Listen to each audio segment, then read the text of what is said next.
Bonjour à toutes et à tous. Nous allons démarrer ce webinaire sur les fondamentaux de la RH digitale. Donc, je suis Mathieu Laudreau, je suis associé au sein de Conviction RH. Conviction RH est un cabinet de conseil en management et en organisation, expert en transformation RH et digitale. On intervient au moment clé de la vie des entreprises et des différentes structures qu'on accompagne dans leur mue stratégique, organisationnelle, digitale, culturelle et humaine. Bonjour, je suis Myriam Dumonchamp-Macny, directrice rémunération et SIRH chez FM Logistique. Bienvenue à vous toutes et tous qui vous êtes connectés aujourd'hui. Nous allons vous parler, donc, comme Mathieu l'a dit, des fondamentaux de la RH digitale et comment elle peut être un vecteur d'agilité en situation de crise. Nous allons être le plus synthétique possible. N'hésitez pas à nous signaler dans le chat si vous nous entendez bien, si vous nous voyez bien. On va essayer de faire la présentation en 30 minutes pour vous laisser le temps de partager vos questions et d'y répondre en fin de webinaire. Vous pouvez poster vos questions au fil de l'eau sur le chat. Et avant de démarrer, Mathieu, est-ce que tu pourrais nous rappeler en quelques mots ce qu'est une RH digitale ? Donc la RH digitale, c'est une gestion des ressources humaines ouverte aux salariés et aux managers. Elle s'appuie sur des outils numériques qui permettent à tous les acteurs d'agir efficacement et simplement. Les mots-clés de la RH digitale sont temps réel, zéro papier, simplicité, communication directe. Une RH qui sera réellement digitale, elle va s'appuyer sur des fondamentaux et ce qu'on a choisi donc avec Myriam de les regrouper en 5 piliers que vous pouvez voir à l'écran. Donc on a choisi cet ordre car ça nous semblait en fait l'ordre chronologique des bonnes questions à adresser et à se poser. Donc pour illustrer ces 5 notions, on va s'appuyer sur le retour d'expérience de FM Logistique qui a lancé il y a 3 ans son projet de transformation digitale. Donc Conviction RH a accompagné FM Logistique dans cette transformation digitale et ce qui sera intéressant, c'est que on va également pouvoir vous faire un retour d'expérience sur ces dernières semaines, puisque cette transformation, elle a été expérimentée en pleine période de crise par FM Logistique. Merci Mathieu. Avant de démarrer, je vous propose une rapide présentation de FM Logistique pour que vous puissiez mieux comprendre notre contexte. FM Logistique, c'est une entreprise internationale fondée il y a 53 ans. C'est encore aujourd'hui un groupe à l'actionnariat indépendant et familial. Nous opérons sur 3 continents. Nous sommes présents en France, bien sûr, qui est notre pays historique. Mais nous sommes également présents en Europe de l'Ouest, en Europe centrale, en Europe de l'Est avec principalement la Russie. Nous avons une présence importante. Et au-delà de l'Europe, nous sommes également présents en Chine, au Vietnam, en Inde et au Brésil. Nos métiers principaux sont le transport, le co-packing et l'entreposage. Et nous opérons avec 27 500 collaborateurs en moyenne sur l'exercice passé. Nous sommes clairement un people business dans un secteur qui est en forte mutation depuis la montée en puissance du e-commerce. En effet, au cours des 15 dernières années, ça ne nous aura pas échappé. Surtout ces derniers mois, on a vraiment changé nos façons de consommer, nos façons d'acheter. Beaucoup de choses maintenant se passent en ligne et les circuits parcourus par les produits que nous achetons a vraiment évolué et donc toute la logistique avec lui.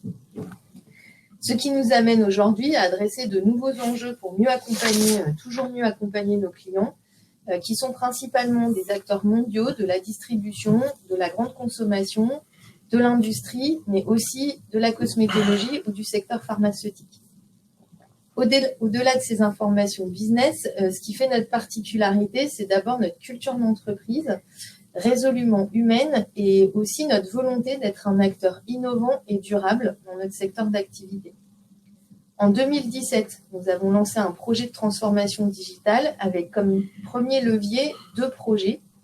Un projet que l'on a nommé Hello, tout d'abord, pour digitaliser nos modes de communication et notre intranet et toute notre suite bureautique. Et un second projet que nous avons appelé PEPS, qui est dédié à la gestion des équipes. Merci Myriam, c'est vraiment très clair et on comprend mieux donc votre contexte et votre culture. Et donc on va commencer par le premier pilier qu'on a nommé culture et transformation. Il est fondateur à nos yeux. L'entreprise doit avoir conscience que la digitalisation de ses processus et de son organisation, ce n'est pas une histoire de solutions ou d'apps. Il est nécessaire qu'au plus haut niveau de l'entreprise, le digital il soit perçu comme une nécessité, même si on est bien d'accord que le digital ça ne sera jamais une fin en soi. Le digital, c'est un levier de performance, c'est un véritable vecteur de transformation pour une organisation. Mais pour cela, il doit bénéficier d'un sponsoring fort au plus haut niveau et d'un mindset positif de l'ensemble des collaborateurs. Donc ceux qui n'y croient pas, ils ne pourront jamais être moteurs dans les projets de transformation à venir. C'est pour ça qu'il est nécessaire, au regard donc des enjeux et du business de l'entreprise, de définir des use cases très pragmatiques pour pouvoir projeter l'organisation avec ou sans digital. En fait, une sorte d'électrochoc, et je pense qu'on en a tous vécu un il n'y a pas très longtemps. Donc, je vais vous donner deux exemples très simples à comprendre. Les commerçants qui étaient déjà digitaux dans l'âme, qui avaient déjà initié une démarche de e-commerce pour recompléter leurs revenus qui étaient générés en boutique, forcément, ils ont été beaucoup plus résilients dans le contexte de crise qu'on a connu. Un autre exemple, les organisations qui étaient contre le télétravail, même si il y avait des accords, il y avait certains managers qui refusaient à leurs équipes la mise en place du télétravail, et qui étaient également contre les réunions à distance et qui voulaient que tout se fasse en présentiel. Clairement, ils n'ont pas eu le choix. Je vais vous donner juste un chiffre. J'aurais pu citer également Zoom ou Teams, mais Google Meet est passé de 50 à 50 millions de téléchargements sur smartphone pendant le confinement. Donc, ça ne prend pas en compte toutes les installations sur PC. En effet, Mathieu, le chiffre est impressionnant et ça montre bien que la volonté ou le besoin passera toujours avant les études ou les analyses. Chez FM, en tout cas, nous, on a vraiment voulu donner un sens différent à notre transformation digitale en l'appuyant sur nos valeurs et notre vision. En tant qu'équipe créatrice de solutions pour une supply chain durable au service d'une meilleure qualité de vie, nous avons naturellement commencé notre transformation et notre évolution digitale par les aspects liés aux outils de communication et de gestion des équipes. Au moment où les temps de livraison se raccourcissaient de plus en plus, où les façons de consommer changeaient déjà, le comité exécutif du groupe avait bien compris qu'il fallait faire évoluer nos méthodes de travail. Et notre excellence opérationnelle devait s'appuyer sur de nouvelles méthodes pour correspondre aux nouveaux besoins des consommateurs et de nos clients.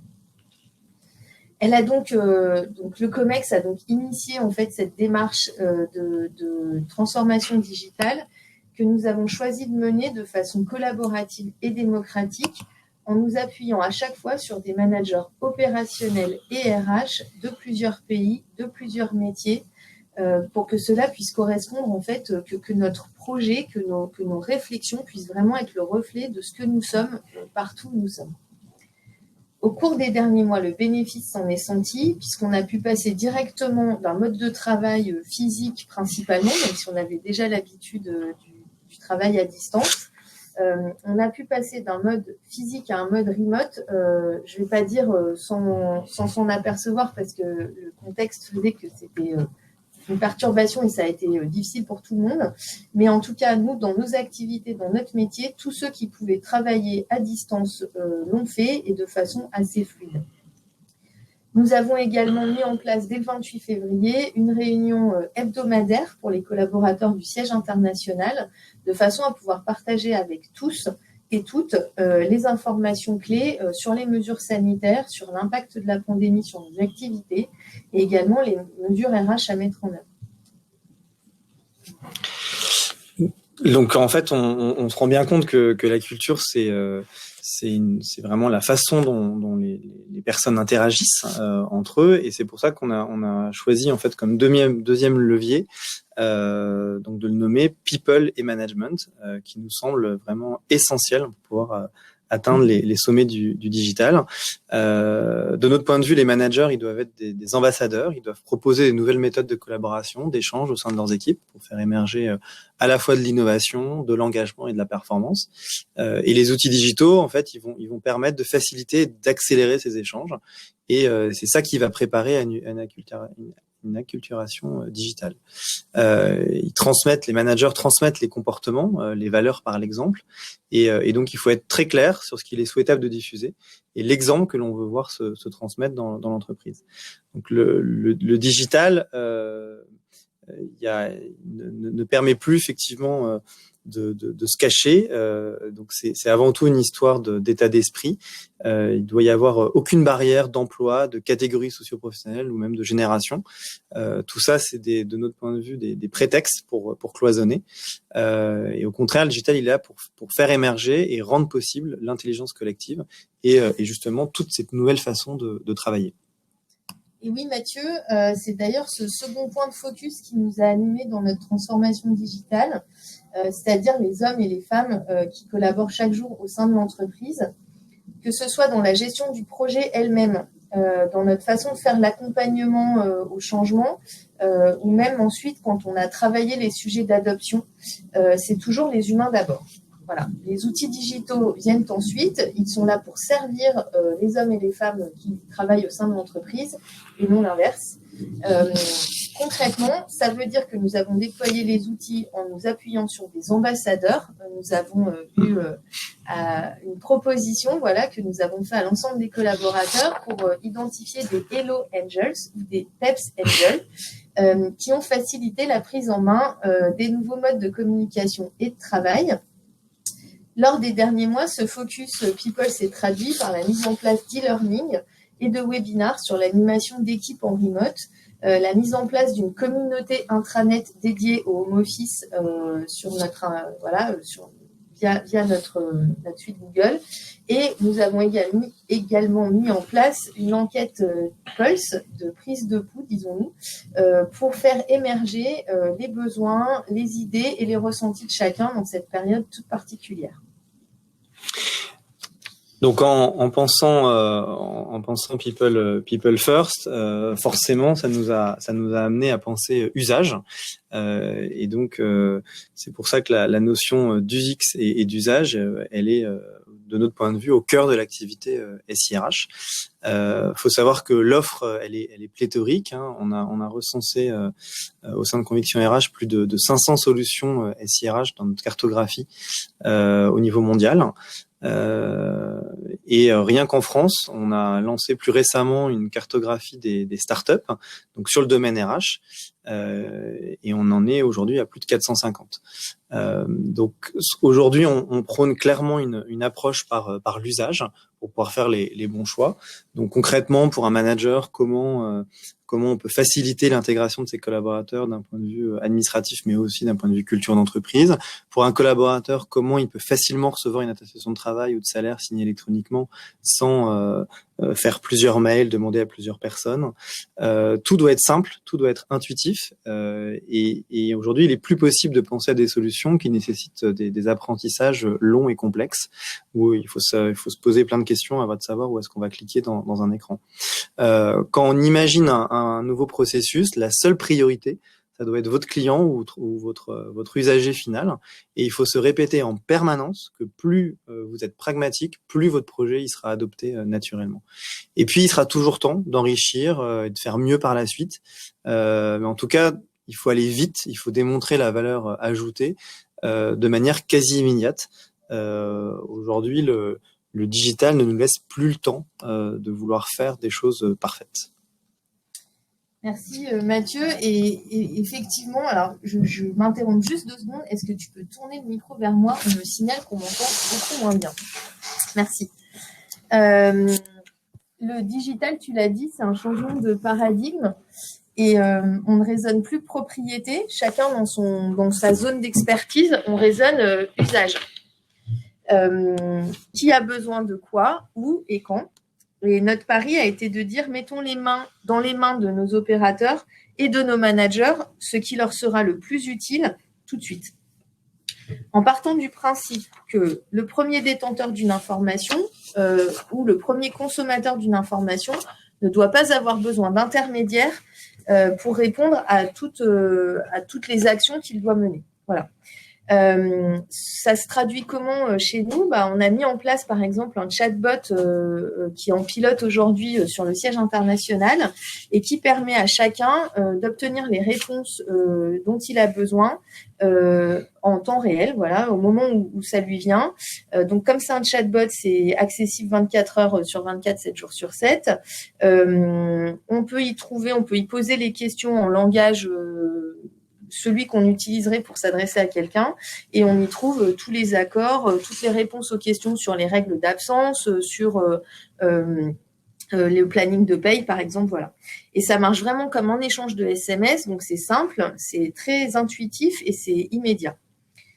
De la même façon, quand on a mis en place notre système de corps RH, on l'a fait avec comme premier objectif de mettre en place les self-service managers et les self-service employés pour que chacun puisse réaliser les actions qu'il a à mener de la façon la plus simple possible et de nouveau sans intermédiaire. Ainsi, au Brésil, en Italie, en Pologne ou en Roumanie, nos collaborateurs peuvent poser leur congé depuis leur canapé le week-end en même temps qu'ils sont en train de réserver leurs vacances sur leur ordinateur. Ils peuvent poser les congés sur leur smartphone. Dans cette période un peu agitée que nous venons de vivre et que nous allons peut-être vivre encore un peu, les self-service nous ont beaucoup aidés puisque ça nous a permis de continuer l'accueil et l'intégration de nos nouveaux collaborateurs, même à distance. Et cela nous a vraiment apporté une grande simplicité. Voilà.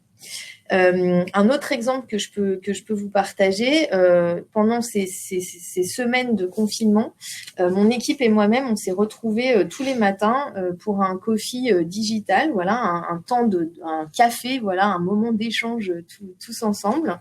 Et on avait une activité à côté qui restait aussi intense qu'auparavant, donc on n'avait pas forcément le temps de beaucoup préparer ces cafés à distance. Donc en fait, on ouvrait une présentation collaborative à laquelle on peut tous accéder en même temps, sur laquelle on peut tous agir en même temps.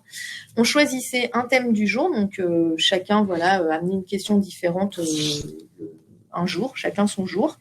Et pendant les 5 premières minutes de notre café commun, on remplissait notre propre diapo et on passait les 25 minutes suivantes à faire le tour de table en partageant la diapo où on a collé des images, des informations, des dessins, enfin voilà, peu importe. Et ça a donné lieu à des choses assez rigolotes et parfois des choses assez intéressantes également. Un jour, on s'est lancé sur qu'est-ce que vous écoutez en ce moment dans l'équipe. Donc, on a chacun partagé notre chanson préférée du moment qu'on a écoutée pendant notre café commun. Et puis, on s'est fait du coup la playlist assortie et on a passé les jours qui ont suivi à écouter un même son à défaut d'être sur un même lieu. Et donc, on partageait, on va dire, la même émotion. Merci Myriam. C'est, je pense, des illustrations très concrètes. Et donc maintenant qu'on a parlé culture, on a parlé également de l'humain et de l'utilisateur. On va passer sur une partie peut-être un peu plus technique qui se cache derrière le digital. Donc c'est notre 4e pilier qu'on a appelé process et data. Donc avant de vouloir digitaliser ou dématérialiser, il faut avoir une vision très claire et détaillée de ces processus cibles sur l'ensemble des domaines de la fonction RH, puisqu'aujourd'hui on est dans une philosophie où il faut décloisonner la fonction RH, c'est vouloir travailler le recrutement d'un côté, le développement RH de l'autre, et encore la formation dans un autre silo. Ça n'a plus forcément de sens aujourd'hui. Ce qui est attendu de la part des collaborateurs et des managers, c'est une vision 360. Ça rejoint d'ailleurs cette notion de client avec une vision globale. De notre point de vue, un des processus qui est à travailler en priorité, ce sont ces process, tous les processus administratifs d'entrée, de sortie, de mobilité, parce que ce sont des processus qui sont les plus générateurs de papier, et c'est là où on peut finalement démontrer pas mal de choses visibles et à valeur ajoutée, et qui en plus ne nécessitent pas forcément beaucoup d'efforts. C'est pour ça qu'on prône plutôt des approches tactiques qui justement évitent des investissements trop conséquents, avec des solutions par exemple de RPA, Robotic Process Automation, donc désolé pour cette nouvelle anglicisme, et ça Pour illustrer concrètement, qu'est-ce qui se cache derrière du RPA, ça va être un formulaire de onboarding, où on va proposer au collaborateur de compléter son dossier recrutement. Ça peut être également une gestion documentaire qui est couplée avec de la signature électronique. Et là, on n'a pas forcément besoin de révolutionner tous ces systèmes d'information.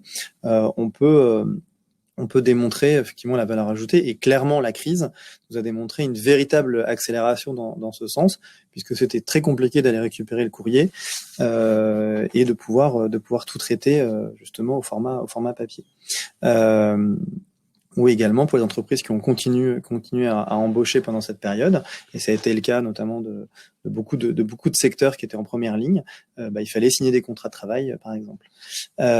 Si on souhaite aller plus loin, il sera toujours possible après d'investir sur des solutions plus globales. C'est des solutions qu'on appelle avec un corps RH, où on va pouvoir gérer l'ensemble des processus de la fonction RH.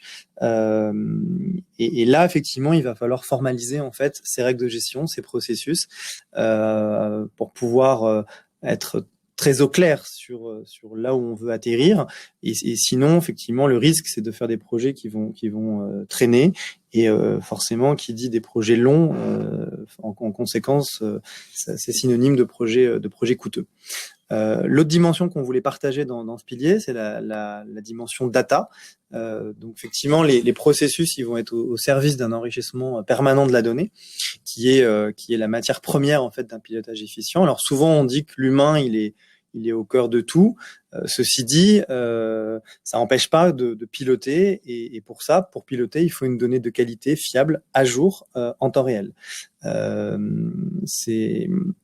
Et effectivement, dans des phases de crise, quand on veut communiquer sur des populations ciblées une information clé, si effectivement on n'a pas en amont les groupes de collaborateurs concernés, alors ça sera toujours possible de le faire manuellement, mais ça va être plus fastidieux, plus long, et finalement moins agile, alors qu'on est en plein contexte de crise. Et là, typiquement, le fait de pas maîtriser ces référentiels. Alors quand on parle de référentiels, ça peut être des référentiels emploi, des référentiels d'organisation, de référentiels de liens hiérarchiques. Et c'est tout ça qui va permettre justement de nourrir des groupes de collaborateurs, et qui permet de communiquer de manière très très ciblée.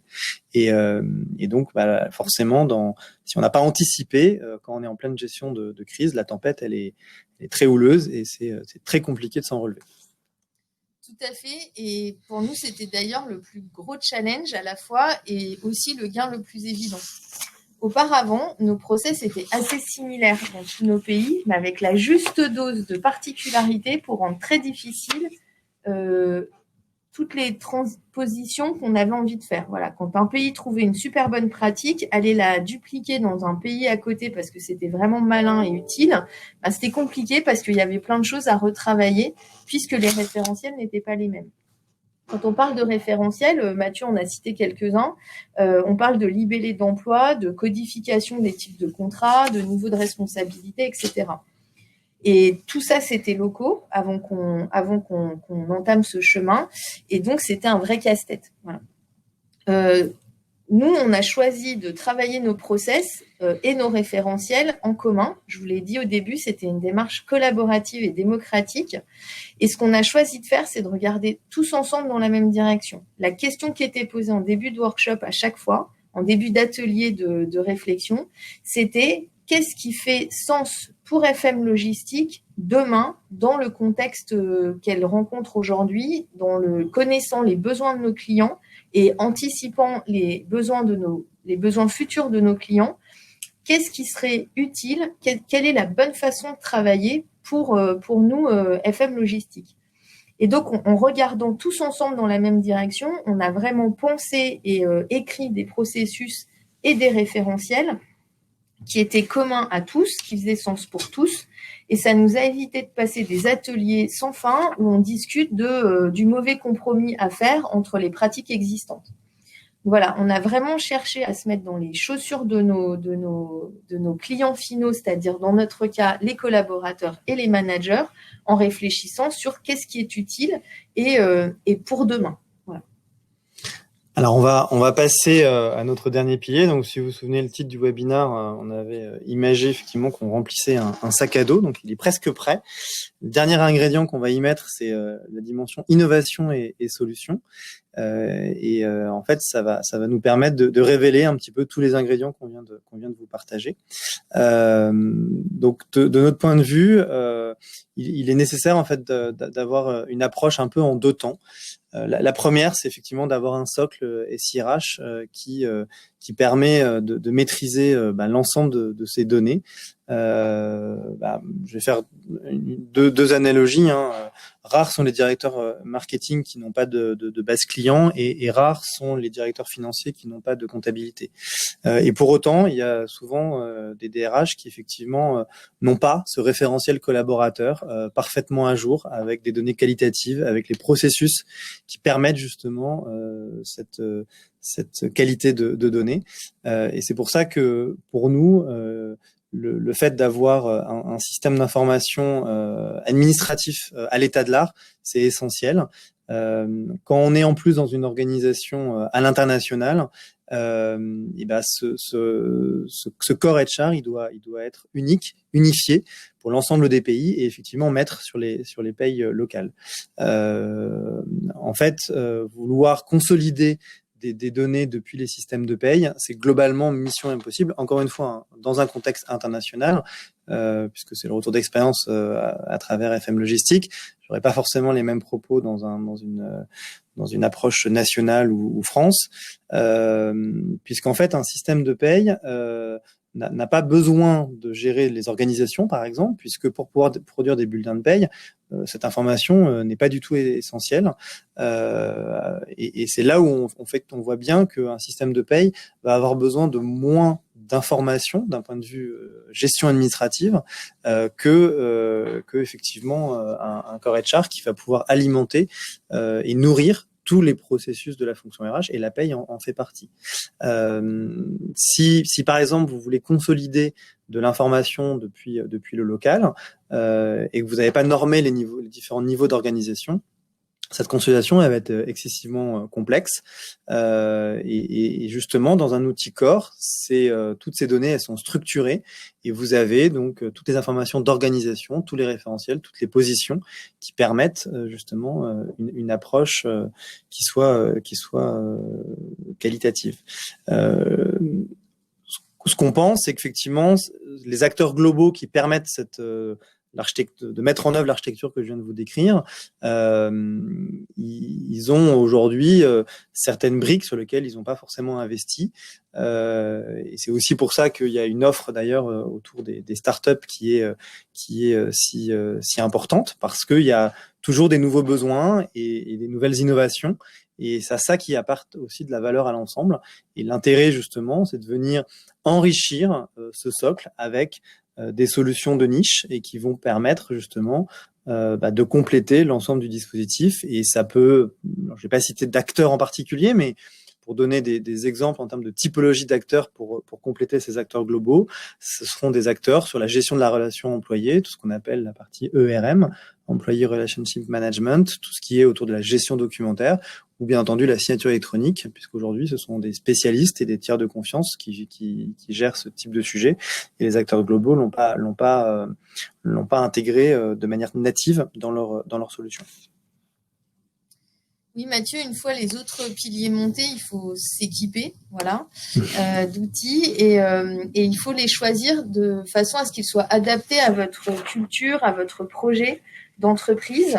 Vous ne ferez pas les mêmes choix d'outils en fonction de votre taille, en fonction de votre présence internationale ou pas, en fonction de votre culture de travail.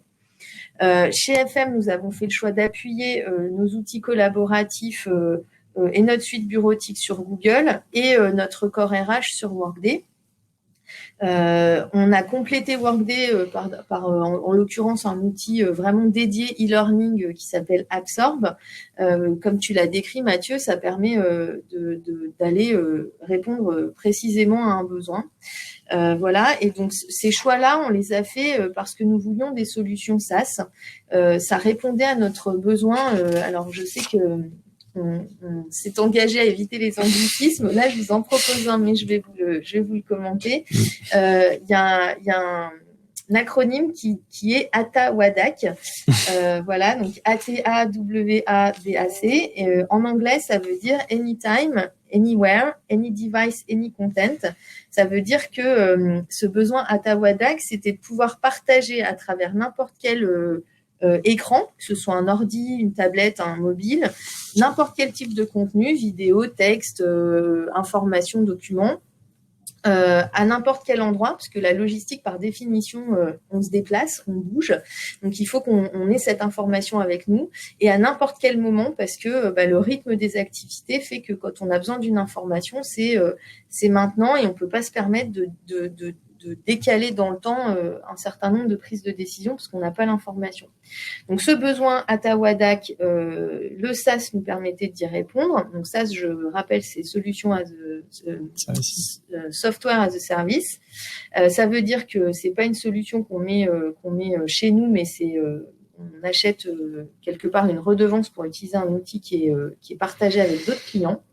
Notre entreprise étant en croissance, nous voulions avoir des partenaires capables de nous accompagner à la fois sur toutes nos géographies, mais aussi quelle que soit notre évolution en termes de typologie d'effectifs ou de taille.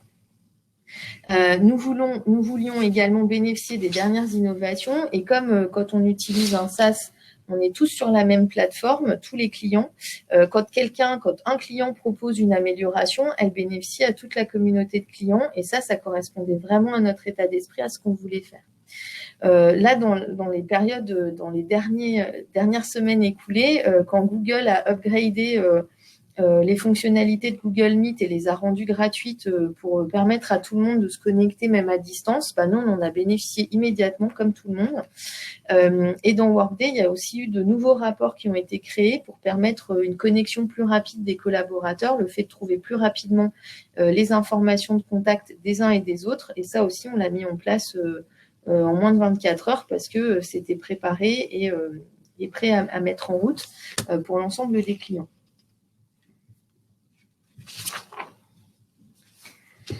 Je vois qu'il est 32 minutes et 7 secondes depuis le début du webinar. On est plutôt dans le timing.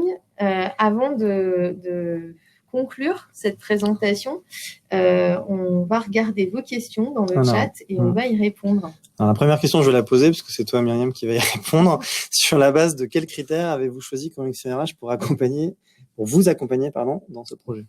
Alors, le choix de notre partenaire, il a été fait selon un appel d'offres, voilà, de façon très classique. On a sollicité les cabinets qui étaient parmi les plus reconnus, en tout cas, qui étaient capables de nous accompagner aussi sur toutes nos géographies, puisque la première réflexion, le premier travail qu'on a mené, c'est un diagnostic, et ce diagnostic, on l'a fait dans tous nos pays. Donc, sur la base de ces critères, capacité d'accompagnement internationale, on a rencontré plusieurs partenaires possibles, et ma réponse, elle va pas vous surprendre, elle est très cohérente avec ce qu'on vient de dire. C'est le contact humain qui a fait toute la différence. Je pense que l'approche très pragmatique et l'engagement des personnes qui étaient en soutenance en face de nous a fait toute la différence, et on avait toute l'équipe en face de nous, tous les gens qui allaient travailler avec nous sur le projet étaient là en face de nous pour présenter leur façon de travailler. Et voilà, ça a fait le fit. En quoi les nouveaux usages ont-ils changé les manières de manager? On a, je pense, vraiment amélioré notre communication. On a une plus grande fluidité, une plus grande ouverture dans les échanges. Je pense que ça met tout le monde sur un pied d'égalité, et ça change de façon assez profonde le lien à l'intérieur de l'entreprise. Quand vous déposez une demande de congé, que c'est sur papier, que vous devez attendre que votre chef la valide et qu'après les RH l'enregistrent, et que pendant ce temps-là, vous attendez parfois plusieurs semaines avant d'avoir une réponse, ça vous rend dépendant. Quelque part, ça infantilise, et nous, c'est pas ce qu'on souhaite pour nos collaborateurs. On est tous là pour faire avancer l'entreprise, pour servir du mieux possible nos clients. Et ça, c'est important qu'on puisse reconnaître à chacun une même place dans l'entreprise. Et ça nous a vraiment aidé à le matérialiser. Je vais répondre à la question suivante. Comment peut-on expliquer le besoin d'embauche dans une période de crise où le risque de licenciement et de chômage partiel devient élevé? Dans certains secteurs, pour citer la grande distribution ou la logistique, c'était des secteurs effectivement en première ligne pour continuer à ce que quelque part l'économie fonctionne et du coup il y a eu beaucoup de recrutement en fait dans ces secteurs pendant cette période. Effectivement il y a des secteurs où ça a été beaucoup plus compliqué et effectivement le chômage partiel a été activé de manière quasi immédiate, mais c'est pas le cas en fait de tous les secteurs d'activité. Voilà. Avec une contrainte supplémentaire que l'absence d'école en fait a mobilisé beaucoup d'entre nous qui sommes parents. Donc on a un certain nombre de collaborateurs, et je parle de la logistique, mais je sais que c'est vrai dans plein de secteurs et dans plein d'entreprises, qui n'ont pas pu aller travailler pour pouvoir s'occuper de leurs enfants et de la scolarité des enfants. Et ces personnes qui étaient absentes de leur travail, dans certains secteurs où l'activité était toujours très importante, ont dû être remplacées. Donc il a bien fallu pouvoir embaucher, au moins de façon temporaire, des collaborateurs pour pouvoir faire face aux besoins des entreprises. Question suivante, je vais l'initier, peut-être que tu compléteras Myriam. Selon votre expérience, vaut-il mieux connecter plusieurs outils entre eux ou passer directement sur un core HR, et pourquoi? Il y a besoin en fait d'un socle.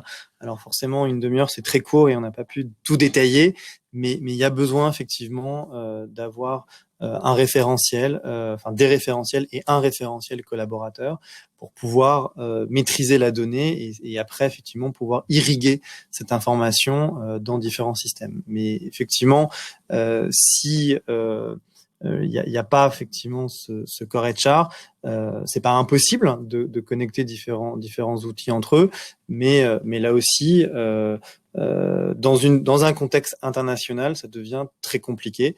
Dans un contexte national, sur un pays donné, effectivement le sujet il est tout à fait discutable. Mais dans un contexte international, ça devient très compliqué. Et d'ailleurs, on voit bien que les entreprises qui avaient une très grande maturité en SIRH et qui avaient investi sur des ERP RH il y a 15-20 ans, ont pour la plupart d'entre eux eu cette approche core déjà, avec des fois une approche hybride en fonction des pays, et les entreprises qui n'avaient pas investi effectivement sur ces ERP RH, et c'est le cas par exemple de FM Logistique, le choix a été directement de passer dans une approche core HR, mettre sur les payes locales.